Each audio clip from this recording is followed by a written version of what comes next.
I talk shit the whole time. So I drop names and people are like, I go, this guy's annoying.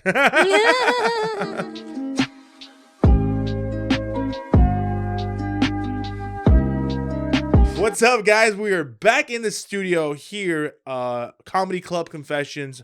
My guest today, very, very funny, Kat Alvarado. Hello. Yeah, What camera? This is one? your Okay, camera. hi. Yeah. Speaking to the microphone. Okay. Are you good? Can you hear? Okay, cool. There we go. Dude, I'm so happy you made it. Thank you for coming. Thank you for having me. So Hell excited. yeah, I'm so excited about your career. It's been doing great. I've been watching it from a distance online, and I've just been seeing great things. Yeah. I saw you're recently passed as a regular at the Comedy Magic Club. Mm-hmm. Huge, very huge. I'm very excited. It's Thank awesome. you. Kind of far, but it's great. I heard nothing but great things about that club. Sold out every show I do. And every single show. And it was closed for a while, so I'm happy that it's Mm-hmm. reopened. That's great. But I mean, you come a long way. I mean, first time I met you was NoHo Comedy Festival. Yes. 2018. Mm-hmm. 2018, and we're bringing it back. Actually, finally, we're bringing it back this year. Later in the year. But yeah, saw your set, and I go, wow, this girl's really funny. And cut to today, you're doing big things. You're on a lot of shows. You're touring. You shot an album. Yeah, in December. Recorded my album with Blonde Medicine Records. So it's not just like, oh, I'm doing it. Oh, what is it? It's with a record label and with everything. a record label. Yeah. What? It's official. No way. How'd you they connect you? How'd they find you? How'd it go? Networking, and honestly it was just being friends with the right person. She had done her album, Valerie Tosi. She did her album with Blonde Medicine, and I was just like, you know what, I'm just gonna ask. That's great. And Sometimes you see if she'll recommend me. Sometimes you just have to ask. And she did. She's like, oh, I love you. You're great. You were so funny. You should absolutely do it. And she was supportive. And I gotta say, I feel like comedy is one of the few places where women support women. I feel like everybody, everywhere else in the world, women are attacking each other. But here, we got each other's back. You think so? Absolutely. I don't think so. I disagree. I feel like a lot of women, I'm gonna get a lot of hate for this. I feel like a lot of women always go, there's only one girl on the show. There's only one girl on the show, or like it's all guys, blah, blah, blah. And it's like, I try to put all girls on the show, but I don't like her. I get that sometimes. Oh, I'm not coming if she's coming. I felt like. I feel like that's a lower level. Like, not to shit on girl comics who are like that, but usually if they are, they're not that funny. Yeah. The women comics who are the funniest also happen to be, in my experience, the ones who support other women. I love that. That's great. And that's one thing I feel like that I think we need more. I think we need more female comics to support. I think not even just female. I think in general, I tend to feel like a lot of Latino comics hate on each other. Like, they don't build each other up. You know, that's why I feel like sometimes the positive thing I've been seeing lately is through the HBO Latino thing. Yes, that's been different. That's a community. But I'm saying in the past, I've seen like you hear stories how George Lopez didn't like Mencia or all this stuff, and joke stealing and fighting and this and that. I've always heard a lot of stories, but I just feel like with it's so easy to hate on someone in comedy, but with you right now, everyone's been really supportive. Have you had any haters at all? Oddly enough, no haters at all. No haters yet. Nobody. I mean, audience members who are haters, like followers, like trolls, like they hate me because I'm a little bit political sometimes. Yeah. So they'll get all up in arms, but that's it. Other comics, does it hurt your feelings at all sometimes? Yeah, I had to stop. I had to stop. I was posting to TikTok. I was doing some stuff that was like against anti-Semitism, that sort of a thing, trying to debunk conspiracy theories. And the comments were so toxic that I was like, I have to stop.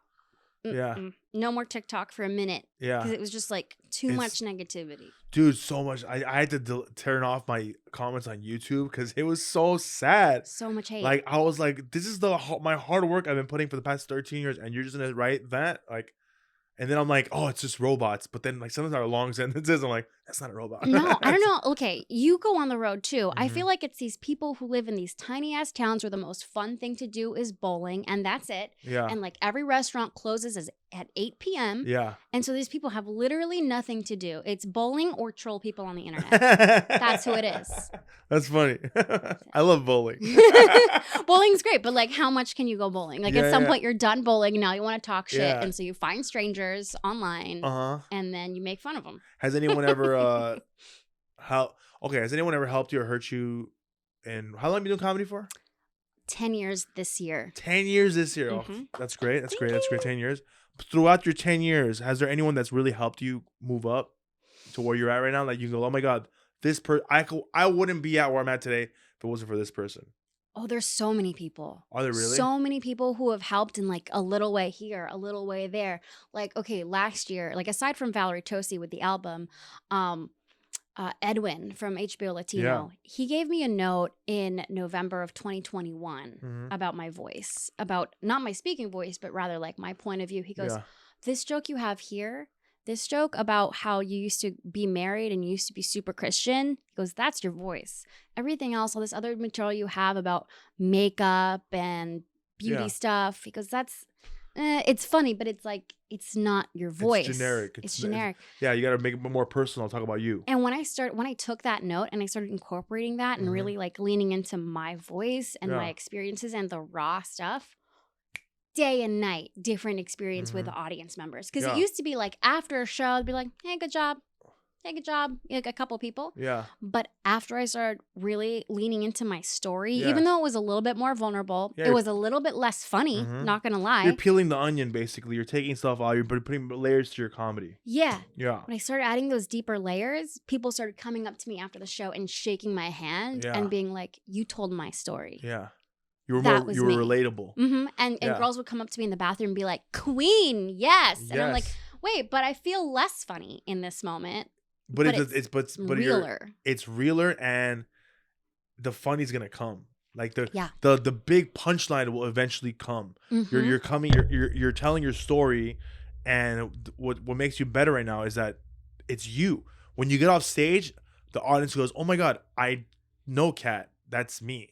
And that's what they love you. They see themselves in it. You found yourself. That's great. That's a huge thing. And a lot of comics think they're killing it right now, 5 years in, and they're just talking about makeup or cars or ex-boyfriends. And it's like, yeah, you could talk about your ex-boyfriend, fine, but don't be so general. Make it about you. Although I will say this, I feel like there's a life, like a journey that comics have to go on. Like comedy, first you have to learn how to write a joke, period. Yeah. Like you can't just start out writing about all your vulnerability. Yeah. And people do try that. And I've seen that at open mic. Somebody will go up and talk about like a sexual assault, but they don't even know how to write a joke yet. They're just going up there and doing therapy. Yeah. And it's like, honey, you got to walk before you can run. Go back and write a bunch of hacky shit about makeup. Yeah. Do it. You need to write hacky shit first. You have to learn to write a joke first. Yeah. And then when you've mastered being funny, period, then you go back and then you work on the vulnerable stuff because now you know the craft. Yeah. Now you could put your soul in it. I disagree. I don't want to hear a bunch of girls watching this. Like, oh, we should just write hacky jokes. No. But learn to write a joke first. Yeah, learn how to write a joke. Take a class. But I admire someone that can go up there and be vulnerable and talk about, because that's what I did when I first started. I went up there, talked about my ex-wife, my divorce, and I had no idea what I was talking about. And then eventually I said something like by accident, and then people were like, "Oh my God, that's funny." It comes out organically, I think, you know? Yeah, which is how I started too. Yeah. When I saw your set the first time, what I liked about you the most was because when I saw your set, I watched over 500 submissions. Wow. As part of the festival. Wow. I watched 500 videos, and every video was like, it was either really dirty right away, was a bad video, like the quality, I couldn't say anything, or just don't watch those, you know, you have to have a really good video. But yours was, you were very likable. You were likable. You were very likable. You're smiling. You're happy. You're like, okay. And, you know, like, and you saw the audience responding, you know, like I wasn't really hearing like the content wasn't like, oh my God, it was amazing. It was like Dave Chappelle over here. You know, no, it was more about, okay, she's coachable. She's learning. And she's definitely someone the industry's going to want to see. And that's one thing I've noticed about you now. Cut to that to today. You've grown like crazy. You're putting in the work, and the numbers are showing. Right? Yeah. What's the album about? Oh, so the album, so it's about accepting myself as a Latina and that I don't need to ask anyone's permission to be a Latina. Okay. Which sounds like kind of deep and like, why would that be funny? So are you a Latina? Your memoir? Yeah. Yeah. Because let the viewers know. She's From where? I'm mixed, Nicaraguan and white. Oh, really? I didn't know Yeah. that. I thought you were just Nicaraguan. No, half and Okay. half. Oh, okay. Nice. That's why I look like this. I mean, the Nicaraguenses, sorry, are they have light skin. Yeah, and curly hair is Yeah. pretty common too. Yeah. Yeah, this is us. So you talk about being Latina and how you you don't need permission to be who you are. So, because when I was growing up, because I was mixed, I didn't fit in with either or. Like, I did the Latino kids at school were kind of like, you're not one of us. And the white kids, I didn't resonate with them because I didn't have Ugg boots and Abercrombie shirts. And that was them at the time. Yeah. So I was kind of just like this misfit kid. And I found my place, but I was always looking for who I am. What's my thing? Who am I? Who am I? Who am I? And I would try to find it in different parts of my life, like usually a hobby. And then I was at track and field, and then that was my thing. But I was never like feeling accepted. And then you got married. I got married, but that wasn't it either. Marriage wasn't going to make me But feel did you accepted. get married because you were in love and you wanted a family? This is before comedy, right? This is before comedy. Okay, so that's pretty crazy. So you got married because religion told me to. And at the time, religion told you to. Yes. Wow. Religion like told how? me. Like hello. Well, I was Pentecostal Christian, Foursquare specifically. And at the time, the purity culture movement was really, really big, where you had to save yourself for marriage, and everybody had like purity rings and little buttons that said, "I'm worth waiting for." And some people Where'd you even live? signed purity contracts. Here. Yeah, what? Los Angeles. Really? Yeah, in the valley though. No way. Like the further away you get from West Hollywood, the more you basically live in Arizona, pretty much. I like Arizona. It's not bad, but it's intense. Although, like after high school, I did go to Arizona State for a minute, and that's where I went to church out there, and they were even more fundamentalist and intense. So when you I got was married there, because you wanted to have sex? Yeah. Was it worth waiting for? No. It was bad. It was. That's so funny. I don't want to be. Will you marry me? Is that how you get picked up on now? That's pretty funny. Oh wow, I'm sorry. Well, that's crazy. I'm sorry. Yeah, it sucks. It was a bad experience, but it made me who I am today. Was he a virgin too? No. What? Why was he? So he wasn't pure? Well, the thing is, okay, here's what happened. The whole point is being pure and coming together, be put together. We didn't wait till marriage either. We had sex before marriage. And then you still went through with it? No, we felt really guilty and we thought we were going to go to hell. We were like, oh my God, if we have sex again, like what if Jesus comes back? Like right then. Oh my gosh. That would be terrifying. And then we go to hell and we burn a lot. Like the rapture comes and we just get raptured up in doggy you're really style. Religious. Are you still really? Are you really religious like this? Medium. I'm like I pulled it back a whole lot. Like, I know, like right now I'm like this. I'm so sorry. I'm like, what the hell? Well, I'm medium religious. I didn't wait to get married. I mean, no, of course you didn't. Yeah, I was like, no. I've never met someone like you before. You're really? like the first. You really waited. Well, no, I mean, we had sex you before weren't marriage, and then we got married right after. So you're not pure. You weren't pure. Was not pure, but we were scared. So we drove to Vegas. You got scared marriage. Like scared straight, like on. But we got scared into marriage. We got so scared after having done it that we planned to elope, and we drove all the way to Vegas to get married so that we wouldn't go to hell. But you're okay. Well, I mean, are you friends still? We've lost touch. It's funny how they waited to touch. They waited for so long to touch, and now they lost touch. We lost touch. Yeah, we split up, and yeah.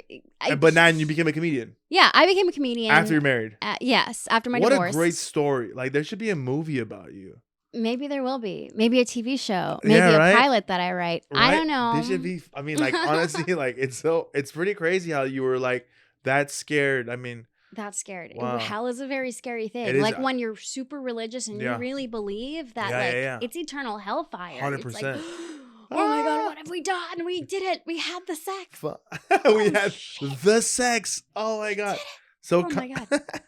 So you talk about this in your stage now, comedy, right? Yeah. I've been incorporating it. And one of the reasons why I did the album when I did it, so back up. In June, I did a one-woman show. And I included a bunch of the stuff about religion. But I also included the stuff about being Latina.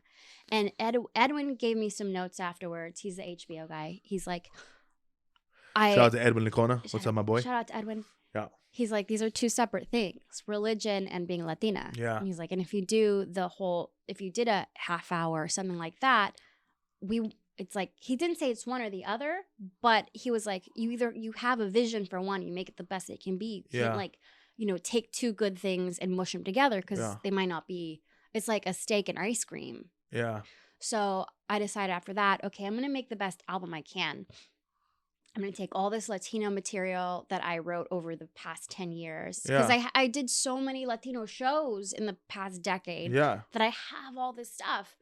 So like, I'm going to take that. I'm going to make an album out of it. It's going to be the best that it can be. What's the album called again? We don't know the name yet. Oh, you haven't launched it out yet? Mm-mm. Dude, you should call it Waited to Get Married. I think that's going to be the next album. Oh, okay. Because the next album is going to be deeply about religion. Or just Disappointed. Disappointed. That's not a bad one. Like, because you wait. Okay, I don't know. Anyway, I'm thinking I like the name Future Urban Legend. Future Urban Legend, I like that. Because I use the story of La Mocuana. She's an urban legend from Nicaragua as part of telling the story. Real quick, I want to give a shout out to our sponsor, Comedy Showcase app and Petty Cash Studios. Thank you for letting us use your space, and thank you so much. All right. So that's great. Albums coming out later this year. That's awesome. You're paid regular. Working with HBO. That's a lot of great stuff. Has there anyone that's ever I asked this question to all my guests. Okay. Has there anyone that you thought you've had beef with, but how do we say it, dude? Anybody you think has beef with you? Yeah. Is there anyone you think that has beef with you? Has beef with me? Like a problem with you? Was it a female comic, a male comic, a booker, or you don't know why? Is it someone that you feel like, oh my god, that person doesn't like me? Because I've healed relationships on this podcast. Like, someone's like, that guy doesn't like me. I go, are you sure? Like Jason Collins said that Jay Masada didn't like him. Like, I'm just saying, like, is there anyone you can think of? Gosh, it's not like that. No. I mean, no. There's nobody. There's nobody that I want to say. Why? Okay, then just say, don't put their name. Just say okay. a booker or there's a female comic who's she's doing great. Like, she doesn't need me for anything at all. But when we started, we kind of looked alike. And we almost became friends. And then I told her a story in a green room once. And then I saw that story on TV and she did it. Oh, wow. And then in other green rooms in the future, I would be like, that girl, she stole a story from me once. Oh, wow. And then eventually, though, we started to kind of become friends. And I was so happy to be her friend. And I was like, shit, I feel bad that I talked crap about her.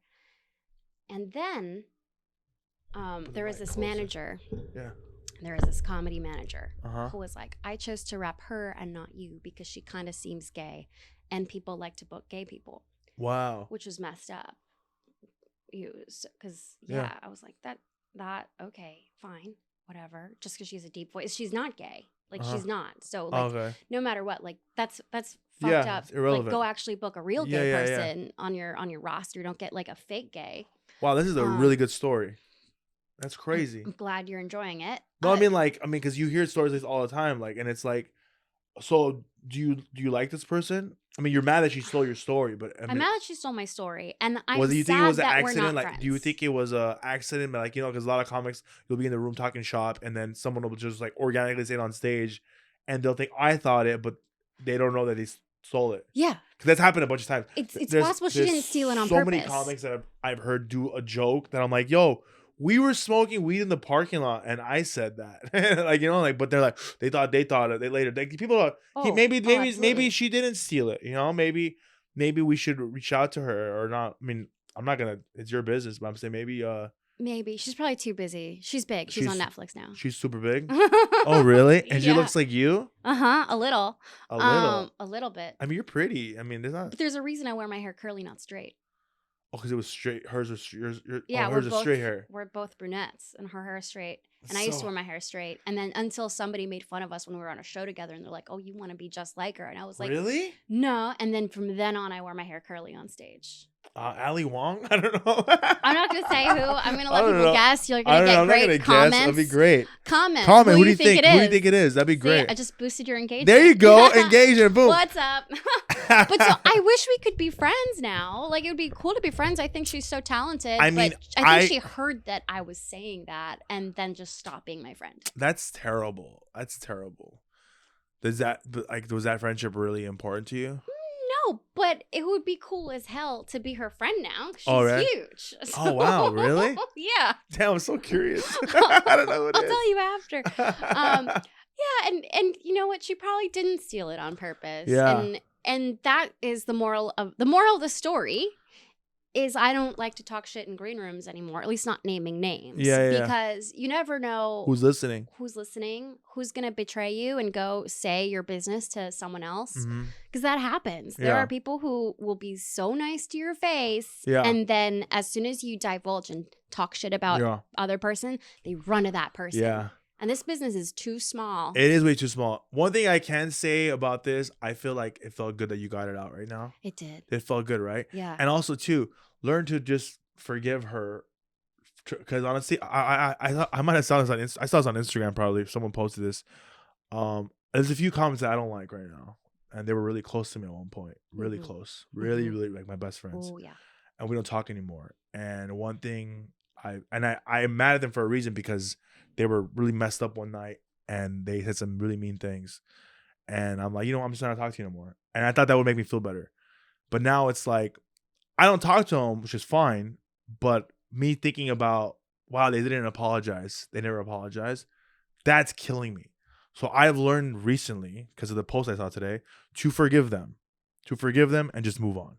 Because it's eating me inside it's more painful. I forget where someone posted it on Instagram today, but I saw it today and I was like, wow, that makes a lot of sense. I have a story about that. What? So it's about my cousin. So it's not comedy. But so my cousin has always struggled with her weight. Her whole life struggled with her weight. And my mom always used to like try to correct her as a little girl, like, sweetheart, don't eat so much. Eat a little bit less here and there. My mom was just trying her best. Yeah.